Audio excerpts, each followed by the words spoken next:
नमस्कार दोस्तों, स्वागत है आपका अपने YouTube चैनल FM ज्ञान पे, जहाँ पर हमारा financial and money related video पे बात करते हैं और कोशिश करते हैं अपनी हर नई वीडियो के साथ कुछ नई जानकारी दे सके। आज के फाइनेंशियल ज्ञान टॉपिक में हम बात करने वाले हैं यस बैंक से रिलेटेड इंपॉर्टेंट अपडेट के बारे में। यहाँ पर हम बात करेंगे तो जो न्यूज़ यहाँ पर निकल के आ रही है डायरेक्ट हम उसी पे चलते हैं। India's Yes Bank complete transfer of $5.81 billion worth bad loan to JC Flower. यानी कि यस बैंक ने यहाँ पर जो इनकी बैड लोन्स का ट्रांसफ़र करना था जेसी फ्लावर को, वो लगभग कंप्लीट हो चुका है, जिसका डील साइज़ की अगर मैं बात करूँ लगभग ये था $5.81 बिलियन के करीब, जो कि आप कह सकते हैं इंडियन करेंसी में 4800 करोड़ के करीब ये अमाउंट था। Bank Indian private lender yes bank said on Monday it completed the transfer of bad loan worth 480 billion rupees to private equity firm JC Flower in a deal aimed at cleaning up its balance sheet। यानी कि Monday को ये बात निकल के आई है कि लगभग 480 बिलियन रुपीस की जो ये डील होनी थी वो चीज़ पूरी हो चुकी है और जेसी फ्लावर को ये चीज़ को ट्रांसफ़र कर जा चुका है, ताकि अगले क्वार्टरली रिजल्ट पे इनकी बैलेंस शीट जो है वो काफ़ी क्लियर दिखे।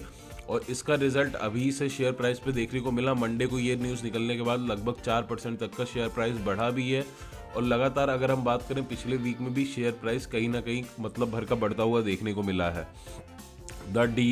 The largest sale of bad loans in the Indian banking sector yet comes more than 2 years after the central bank stepped in to take control of the lender after a dramatic rise in toxic asset alarmed investor and depositor।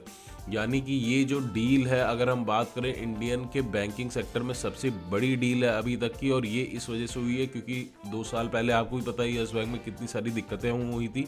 उसके बाद SBI और RBI को बीच में आना पड़ा है, reconstruction हुआ और उसके बाद लगातार कहीं ना कहीं चीज़ें इंप्रूव हो रही थी और उसी को इम्प्रूव करने के लिए ये एक और स्टेप लिया गया हुआ है। The lenders stock has shown sign of recovery after being driven down sharply over the last 2 years, although it remains a fraction of its 2018 peak of 404 rupees. It's up about 56% so far this year, last trading at 21 rupees 4 पैसे। यानी कि अगर हम बात करें 2018 में जो उसका पीक था वो 404 रुपीज़ के आसपास में था, उससे अगर हम कंपेयर करें तो अभी तो खैर बहुत डाउन है और कहीं ना कहीं उसका रीज़न भी है। बट अगर हम बात करें इस साल की तो लगभग 56% तक अभी तक ये बढ़ चुका है, पॉजिटिव मूवमेंट दे चुका है, तो कहीं ना कहीं आप एक्सपेक्ट कर सकते हैं आगे चल के ये अच्छे से देगा। The transaction would further strengthen our balance sheet allowing the bank to focus fully on growth and profitability as future strategic objective, Yes Bank chief executive Prashant Kumar said in a statement. यानी कि प्रशांत कुमार का भी मानना ये है कि ये सारी चीज़ों को इसलिए वर्क करा जा रहा है ताकि आगे चल के जो इनकी फ्यूचर की स्ट्रेटजीज है वो सही से वर्क हो सके और बैंक को हम धीरे धीरे करके एक अच्छे मूवमेंट पे, एक अच्छे ग्रोथ पे ला सके।